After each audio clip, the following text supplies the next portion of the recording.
Praise the Lord. Hallelujah.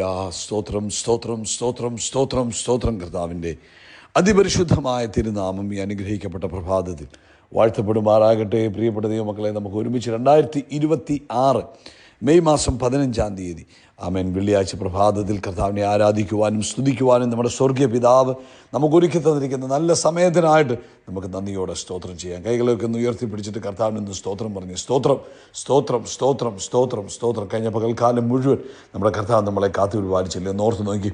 എത്ര അത്ഭുതകരമായിട്ട് നടത്തി.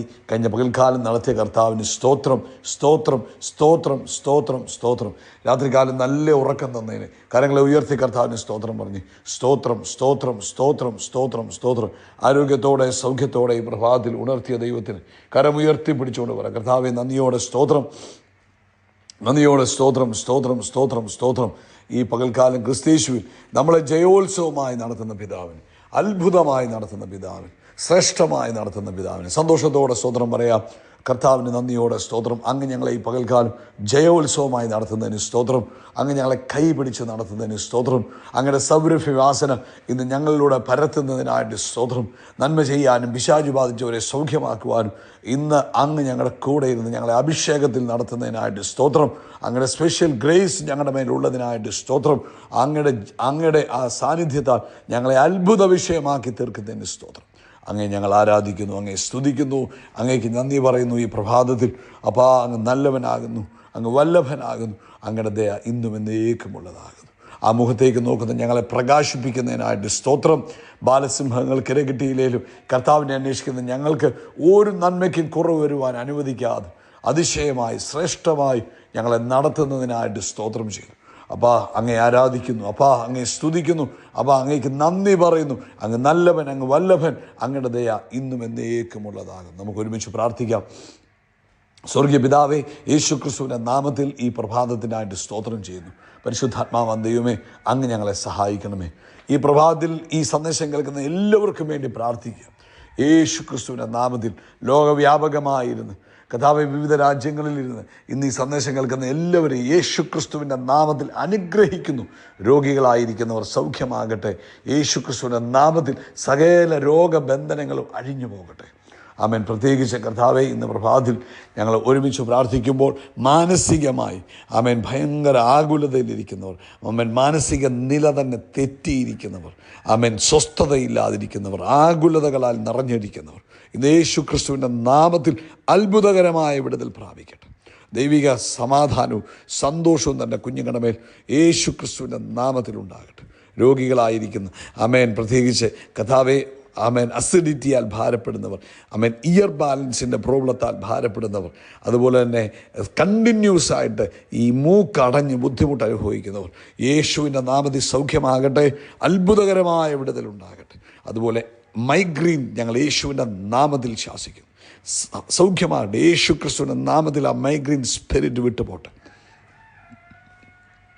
അതുപോലെ കർത്താവെ, സാമ്പത്തികമായ ബുദ്ധിമുട്ടുകളിലൂടെ പോകുന്നവരുണ്ട്, ഞങ്ങൾ അവർക്ക് വേണ്ടി പ്രാർത്ഥിക്കുന്നു. ഈ പകൽക്കാലം ദൈവിക അത്ഭുതം അവർക്ക് വേണ്ടി നടക്കട്ടെ. ജോലിയില്ലാത്തവരെ ഓർക്കുന്നു, വേഗത്തിൽ ജോലി ലഭിക്കുന്നതിനായിട്ട് സ്തോത്രം. ബിസിനസ് ചെയ്യുന്നവർ ആ ബിസിനസ്സിൽ ഫ്ലറിഷ് ആകുവാൻ ഞങ്ങൾ പ്രാർത്ഥിക്കുന്നു. ആമേൻ. ജോലി ചെയ്യുന്നവർക്ക് ജോലിയിൽ സമാധാനം ഉണ്ടാകാൻ ഞങ്ങൾ പ്രാർത്ഥിക്കുന്നു. പഠിക്കുന്ന കുഞ്ഞുങ്ങൾക്ക് അതിനാവശ്യമായ ബുദ്ധിയും പരിജ്ഞാനവും ലഭിക്കുവാൻ, ഉയർച്ച പ്രാപിപ്പാൻ ഞങ്ങൾ പ്രാർത്ഥിക്കുന്നു. വിവാഹപ്രായമായ കുഞ്ഞുങ്ങളുടെ വിവാഹം തക്ക സമയത്ത് നടക്കുവാൻ ഞങ്ങൾ പ്രാർത്ഥിക്കുന്നു. ഓരോരുത്തരുടെ ആവശ്യങ്ങളിൽ കർത്താവിൻ്റെ കൃപയുണ്ടാകണമേ. ദൈവിക മഹത്വം വെളിപ്പെടുവാൻ ഇടവരണമേ. അതുപോലെ കർത്താവ് ലോകവ്യാപകമായ ഒരു ഉണർവിന് വേണ്ടി ഞങ്ങൾ പ്രാർത്ഥിക്കുന്നു. പ്രത്യേകിച്ച് ഇന്ന് വെള്ളിയാഴ്ച മിഡിൽ ഈസ്റ്റിൽ ആരാധന നടക്കുമ്പോൾ വലിയ ആത്മപ്രവാഹമുണ്ടാകട്ടെ, വലിയ പകർച്ചയുണ്ടാകട്ടെ. അസാധാരണമായ കാര്യങ്ങൾ ഇന്ന് സംഭവിക്കുന്നതിന് സ്തോത്രം. യേശു ക്രിസ്തുവിൻ നാമത്തിൽ തന്നെ. ആമേൻ ആമേൻ ആമേൻ. കർത്താവ് അനുഗ്രഹിക്കട്ടെ. ഇന്ന് കർത്താവിൻ്റെ ഹിതമായാൽ ഇന്ത്യൻ സമയം 8 മണിയോടുകൂടെ, രാവിലെ 8 മണിയോടുകൂടെ നമ്മുടെ സഭായോഗം ആരംഭിക്കും. പ്രാർത്ഥനയോടുകൂടെ നിങ്ങളതിൽ പങ്കെടുക്കുക. കർത്താവ് നിങ്ങളുടെ ജീവിതത്തിൽ വലിയ കാര്യങ്ങളെ ചെയ്യും. ദൈവത്തിൻ്റെ കൃപ നിങ്ങളുടെ കൂടെ ഉണ്ടാകും കേട്ടോ. അതുകൊണ്ട് സന്തോഷമായിട്ട് ഇന്നത്തെ മീറ്റിങ്ങിൽ പങ്കെടുക്കുക. കർത്താവ് നിങ്ങളെ അനുഗ്രഹിക്കട്ടെ. ഈ പ്രഭാതത്തിൽ സദൃശ്യവാക്യം 1:10 നമ്മൾ വായിക്കുവാൻ ആഗ്രഹിക്കുന്നത്. സദൃശ്യവാക്യം 1-ാം അധ്യായം അതിൻ്റെ 10-ാമത്തെ വാക്യം. മകനെ, പാപികൾ നിന്നെ വശീകരിച്ചാൽ വഴിപ്പെട്ടു പോകരുത്, അതിൽ നീ വീണു പോകരുത്. ഹല്ലേലൂയ. വളരെ പ്രധാനപ്പെട്ടതായ ഒരു വചനമാണ്. പാപികൾ നിന്നെ വശീകരിച്ചാൽ നീ വഴിപ്പെട്ടു പോകരുത്. നമ്മളിത് കേൾക്കുമ്പോൾ വലിയ പാപങ്ങളെക്കുറിച്ചൊക്കെയാണ് ചിന്തിക്കുന്നത്. ആമേൻ. അതിലേക്ക് നമ്മൾ വരുന്നതിന് മുമ്പ് ഒരു കാര്യം മനസ്സിലാക്കണം. ഈ സന്ദേശം കേൾക്കുന്ന ഓരോ ദൈവ പൈതലും ദൈവത്താൽ വിളിക്കപ്പെട്ടവരും ദൈവിക പദ്ധതിയുടെ ഭാഗമായി ഈ ഭൂമിയിലായിരിക്കുന്നവരുമാണ്. ഈ സന്ദേശം കേൾക്കുന്ന നമ്മൾ ഓരോരുത്തരും ദൈവത്തിൻ്റെ വലിയ പദ്ധതിയുടെ ഭാഗമാണ്. ചെറിയ പദ്ധതിയുടെ ഭാഗമല്ല, വലിയ പദ്ധതിയുടെ ഭാഗമാണ്.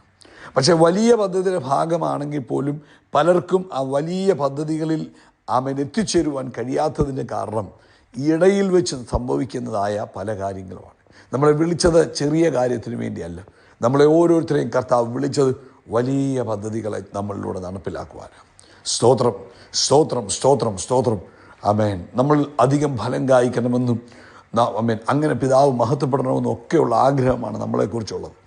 പക്ഷേ പ്രിയപ്പെട്ടവരെ, നമ്മൾ വേദോസ്തവം പഠിക്കുമ്പോൾ നമുക്കറിയാം, ദൈവിക പദ്ധതികളുടെ ഭാഗമായിരുന്നവരൊക്കെയും ജീവിതത്തെ വ്യത്യസ്തമായി സൂക്ഷിച്ചിട്ടുണ്ട്. ഇപ്പോൾ ഒരു തിമോഥെയോസിന്റെ ലേഖനത്തിൽ പറയുന്നുണ്ട്, ഒരു ഭവനത്തിൽ വിവിധ തരത്തിലുള്ള പാത്രങ്ങളുണ്ട്. ചിലത് ഓരോന്നിനും ഓരോ പർപ്പസിന് വേണ്ടി ഉപയോഗിക്കും. ഇതുപോലെ ചില വലിയ ബഹുമാന്യമേറിയ പദ്ധതികൾക്ക് വേണ്ടി ഉപയോഗിക്കപ്പെടുവാൻ വെക്കുന്ന പാത്രങ്ങൾ സ്പെഷ്യലി മാറ്റി വെക്കുന്നത് പോലെ ദൈവത്തിൻ്റെ വലിയ പദ്ധതിയുടെ ഭാഗമാകുവാൻ ആഗ്രഹിക്കുന്നവരുടെ ജീവിതത്തിൽ വിശുദ്ധിയും വേർപാടും ശക്തമായി സൂക്ഷിക്കുക എന്നുള്ളത് വളരെ ആവശ്യമാണ്. അതായത് ഉദാഹരണം പറഞ്ഞാൽ, നമ്മൾ പണ്ട് തൊട്ടേ നമ്മൾ കേൾക്കുന്ന ഉദാഹരണം പോലെ പാല് തിളപ്പിക്കുവാൻ വെച്ചിരിക്കുന്ന പാത്രം കൊണ്ട് നമ്മൾ നാരങ്ങാ വെള്ളം ഉണ്ടാക്കാറില്ല. അത് പാല് തിളപ്പിക്കുവാൻ വേണ്ടി മാത്രം മാറ്റി വെച്ചിരിക്കും. എന്നാൽ കുറച്ച് നാരങ്ങാ വെള്ളം ഒരു അത്യാവശ്യമാണല്ലോ എന്ന് പറഞ്ഞുകൊണ്ട് ഇതിനകത്തോട് തിളപ്പിക്കാൻ പോയാലോ പിന്നെ പാല് തിളപ്പിക്കാൻ അല്ലെങ്കിൽ നാരങ്ങാ വെള്ളം ഉണ്ടാക്കാൻ പോയാൽ പിന്നെ പാല് തിളപ്പിക്കാൻ പറ്റത്തില്ല. ഇതുപോലെ ദൈവത്തിൻ്റെ വലിയ പദ്ധതികൾക്ക് വേണ്ടി ദൈവം ഒരുക്കി വെച്ചിരിക്കുന്ന ദൈവത്തിൻ്റെ മക്കളെ ദൈവം നമ്മൾ ആഗ്രഹിക്കുന്നത് നമ്മുടെ ഒരു വേർപെട്ട ജീവിതമാണ്. അപ്പം ആ വേർപെട്ട ജീവിതം നമ്മൾ ഏൽപ്പിച്ചു കൊടുക്കുന്ന അനുസരിച്ചാണ് നമ്മുടെ ജീവിതത്തിൽ വേർപാടുണ്ടാകും. നമ്മൾ ആഗ്രഹിക്കണം, ദൈവത്തിൻ്റെ വലിയ പദ്ധതിക്കായിട്ട് എന്നെ ഉപയോഗിക്കണം. അതിന് ഞാൻ എന്ത് ചെയ്യണം? ഞാൻ എന്നെ തന്നെ സൂക്ഷിക്കുവാനും അതിനുവേണ്ടി ക്രമീകരിക്കുവാനും തയ്യാറാകണം. ജോസഫിൻ്റെ ചരിത്രം വീണ്ടും പഠിക്കുമ്പോൾ ജോസഫിനെ കുറിച്ചുള്ള വലിയ പദ്ധതിയുടെ ഭാഗമായിരുന്നു. അപ്പോൾ ജോസഫ് എന്ത് ചെയ്തു? തന്നെ സൂക്ഷിച്ചു. പാപത്തിൽ വീണു പോകാതെ, പിറുപിറുക്കുവാൻ നിൽക്കാതെ, അവൻ നിരാശപ്പെട്ടു പോകാൻ സമ്മതിക്കാതെ തന്നെ സൂക്ഷിച്ചു വെച്ചപ്പോൾ ജോസഫ് ദൈവത്തിൻ്റെ വലിയ പദ്ധതിയുടെ ഭാഗമായി തീർന്നു. പ്രിയപ്പെട്ടവരെ, നമ്മൾ പുതിയ നിയമത്തിൽ നോക്കുമ്പോൾ യേശുവിനെ ഒറ്റുകൊടുത്തു. വേദപുസ്തകത്തിൽ ഒറ്റുകൊടുക്കുമെന്ന് വേദപുസ്തകത്തിൽ എങ്ങും എഴുതിയിട്ടില്ല. എന്നാൽ ഒരുവൻ ഒറ്റുകൊടുക്കുമെന്ന് പ്രവചനമുണ്ടായിരുന്നു. എന്നാൽ അതാരായിരിക്കണമെന്ന് ആരാ തീരുമാനിച്ച്? ആ സമയത്ത് തൻ്റെ ഉള്ളിലുണ്ടായ സാമ്പത്തിക മോഹം മുഖാന്തരമാണ് തന്നിൽ പിശാചിന് ഇടം കിട്ടുന്നതും താൻ പാപം ചെയ്യുവാൻ കാരണമാകുന്നതും ദൈവിക പദ്ധതിയിൽ നിന്ന് പുറത്തു പോകുന്നതും. അനന്യാസും സഫീരയെക്കുറിച്ച് നോക്കുമ്പോഴും അവരെയും വിളിച്ചത് തകരാനോ നശിക്കുവാനോ അല്ല, പക്ഷേ അവരുടെ ജീവിതത്തിലും ഈ പാപം കയറി വന്നതുകൊണ്ടല്ലേ തകർന്നു പോയത്. പ്രിയപ്പെട്ടവരെ, ഇന്ന് പരിശുദ്ധാത്മാവ് നമ്മളോട് പറയുക, നമ്മൾ ഈ ലോകത്തിൽ ജീവിക്കുമ്പോൾ പലതരത്തിലുള്ള വശീകരണങ്ങൾ നമുക്ക് ചുറ്റുമുണ്ടാകും. നമ്മൾ ഈ വശീകരണം എന്നൊക്കെ പറയുമ്പോൾ വലിയ കാര്യങ്ങളാണ് ചിന്തിക്കുന്നു. ചെറുതും വലുതുമായ പലതും നമുക്ക് ചുറ്റിലും ഉണ്ടാകും. ഒരുപക്ഷെ നമ്മളെ വശീകരിക്കുന്നത് നമ്മുടെ കൂടെയുള്ളവരായിരിക്കാം. പാപത്തിലേക്ക് നമ്മൾ ഈ വശീകരണം എന്ന് പറയുമ്പോൾ വേറൊരു വലിയ പാപത്തെക്കുറിച്ച് ചിന്തിക്കുന്നത്, ചെറിയ പാപങ്ങൾ പോലും, കള്ളം പറയുവാൻ, ഏഷണി പറയുവാൻ, ഗ്യാങ്ങിൽ ചേർന്ന് മറ്റൊരാൾക്കെതിരായി സംസാരിക്കുവാൻ, അല്ലെങ്കിൽ ദൈവമക്കൾക്ക് വിരോധമായി പ്രവർത്തിക്കുവാൻ, ദൈവദാസന് വിരോധമായി പ്രവർത്തിക്കുവാൻ, ദൈവസഭയ്ക്ക് വിരോധമായി ചുമ്മാ ഇരുന്ന് കൂട്ടം കൂടിയിട്ട് പറയും, ഇപ്പം അങ്ങനെയല്ല, നമുക്ക് അങ്ങനെ ചെയ്യണം എന്ന് പറയുമ്പോൾ നമ്മൾ അവരുടെ കൂട്ടം കൂടുമ്പോൾ പ്രിയപ്പെട്ടവരെ, നമ്മൾ ദൈവിക പദ്ധതിയിൽ നിന്ന് ഔട്ടാകുന്നു എന്നുള്ള വിവരം നമ്മൾ മറന്നു പോകരുത്. ഓഫീസിലാണെങ്കിലും സമൂഹത്തിലാണെങ്കിലും പലരും പല രീതിയിലുള്ള ആളുകളുടെ നടുവിലാണ് നമ്മൾ വസിക്കുന്നത്. അപ്പം നമ്മളെ പല രീതിയിൽ വശീകരിക്കുവാൻ, നമ്മളെ അവരുടെ ഭാഗം ചേർത്ത് കൊണ്ടുപോകാൻ പലരും ആഗ്രഹിക്കും. അപ്പം അവർ വശീകരിക്കുമ്പോൾ നമ്മൾ വഴിപ്പെട്ടു പോകരുത്. കാരണം എനിക്കൊരു ബോധ്യം വേണം, എന്നെക്കുറിച്ച് ദൈവത്തിനൊരു പദ്ധതിയുണ്ട്. ഈ കേൾക്കുന്ന നിങ്ങൾക്ക് ഓരോരുത്തർക്കും ഒരു ബോധ്യം വേണം. എന്നെ ദൈവം വിളിച്ചത് ഉന്നത വിളിയാലാണ് വിളിച്ചത്, വലിയ പർപ്പസിൻ്റെ ഭാഗമാകാനാണ് വിളിച്ചത്. ഞാൻ പക്ഷേ വഴി തെറ്റിപ്പോയാലോ ദൈവിക പദ്ധതിയിൽ എനിക്ക് ഓടുവാൻ കഴിയത്തില്ല. അതുകൊണ്ട് ഇന്ന് ഈ സന്ദേശം കേൾക്കുന്ന കുഞ്ഞുങ്ങളെ, മാതാപിതാക്കളെ, സഹോദരങ്ങളെ, പ്രിയപ്പെട്ടവരെ, ഇന്നൊരു ഡിസിഷൻ എടുക്കണം. ഒരു രീതിയിലും എന്നെ മലിനമാക്കുവാൻ ഞാൻ സമ്മതിക്കത്തില്ല. ഒരു രീതിയിലും ഞാൻ എന്നെ മലിനമാക്കുവാൻ നിന്നെ മലിനമാക്കുവാൻ എപ്പോഴും ശത്രു പദ്ധതിയിടും. അതിനുവേണ്ടി ശത്രു നിൻ്റെ മനസ്സിനെ തന്നെ ഉണർത്തുവാൻ നോക്കും. മറ്റുള്ളവരെ നിൻ്റെ അടുക്കലേക്ക് കൊണ്ടുവന്ന് അവരിലൂടെ നിന്നെ മലിനമാക്കുവാൻ നോക്കും. പക്ഷേ നമ്മൾ എന്ത് ചെയ്യണം? നമുക്കൊരു ഡിസിഷൻ ഉണ്ടാകണം. ഞാനൊരു പദ്ധതിയുടെ ഭാഗമാണ്. ചെറിയ പദ്ധതിയല്ല, വലിയ പദ്ധതിയുടെ ഭാഗമാണ്. അതുകൊണ്ട് ഞാൻ എങ്ങനെ ആയിരിക്കണം? വ്യത്യസ്തനായി ജീവിക്കണം എന്നൊരാഗ്രഹം നമുക്കുണ്ടാകണം. അങ്ങനെ നിങ്ങൾ വരുമ്പോൾ ദൈവിക പദ്ധതിയിൽ നിങ്ങൾ ഓടുവാൻ തുടങ്ങും. ദൈവിക പദ്ധതിയിൽ ഓടുമ്പോൾ ഒന്നിനും ഒരു കുറവ് വരുവാനോ ഒരു മുട്ട് വരുവാനോ കർത്താവ് അനുവദിക്കത്തില്ല. ഇന്ന് ഈ സന്ദേശം കേൾക്കുന്ന എല്ലാവരും ഈ ദിവസങ്ങളിൽ ദൈവ പദ്ധതിയുടെ ഭാഗമായി ഓടുവാൻ, ചെറിയ പദ്ധതികളല്ല, ദൈവത്തിന് നിന്നെക്കുറിച്ചുള്ള വിചാരങ്ങൾ വലുതാണെന്ന് യെരമ്യാവിൻ്റെ പുസ്തകത്തിൽ പറയുന്നത് പോലെ ആ വലിയ പദ്ധതിയിൽ ഓടുവാൻ കർത്താവ് നമ്മളെ അതുകൊണ്ട് ചെറിയ ചെറിയ മാലിന്യങ്ങൾ നമ്മുടെ പാത്രങ്ങളിൽ വീഴാതെ നോക്കിക്കോണം. ചെറിയ ചെറിയ മാലിന്യങ്ങളാൽ നമ്മൾ മലിനമാകാതെ സൂക്ഷിക്കണം. അത് നമ്മുടെ ആഗ്രഹമായിരിക്കണം. നമ്മൾ പ്രാർത്ഥിക്കണം, കർത്താവേ, ഒരു രീതിയിലും ഈ മൺകൂടാരം മലിനമാകാതെ ദൈവത്തിൻ്റെ വലിയ പദ്ധതി എന്നിലൂടെ പൂർത്തീകരിക്കപ്പെടുവാൻ ഇടവരണമെന്ന് പ്രാർത്ഥിക്കുക. കർത്താവേ, ഞങ്ങൾ ഒരുമിച്ച് പ്രാർത്ഥിക്കുന്നു. ഇന്ന് ഈ സന്ദേശം കേൾക്കുന്ന എല്ലാവരും വലിയ ദൈവിക പദ്ധതിയുടെ ഭാഗമായി മാറട്ടെ. ഒരാൾ പോലും മലിനപ്പെട്ടു പോകാതെ സൂക്ഷിക്കണം. പ്രാർത്ഥന കേട്ടതിനായി സ്തോത്രം, യേശുവിൻ്റെ നാമത്തിൽ തന്നെ. ആമേൻ, ആമേൻ, ആമേൻ. കർത്താവിലുള്ളവരെ അനുഗ്രഹിക്കട്ടെ. ആമേൻ. കർത്താവ് നമ്മുടെ തലയെ എണ്ണ കൊണ്ട് അഭിഷേകം ചെയ്യും. നമ്മുടെ പാനപാത്രം നിറഞ്ഞു കവിയും. നന്മയും കരുണയും നമ്മുടെ ആയുഷ്കാലമൊക്കെയും നമ്മളെ പിന്തുടരും. ഹല്ലേലൂയ. നമ്മൾ ആകാശത്തിലെ നക്ഷത്രങ്ങൾ പോലെ, കടൽക്കരയിലെ മണൽത്തിരി പോലെ അത്യന്തം വർദ്ധിച്ച് പെരുകും. We are blessed.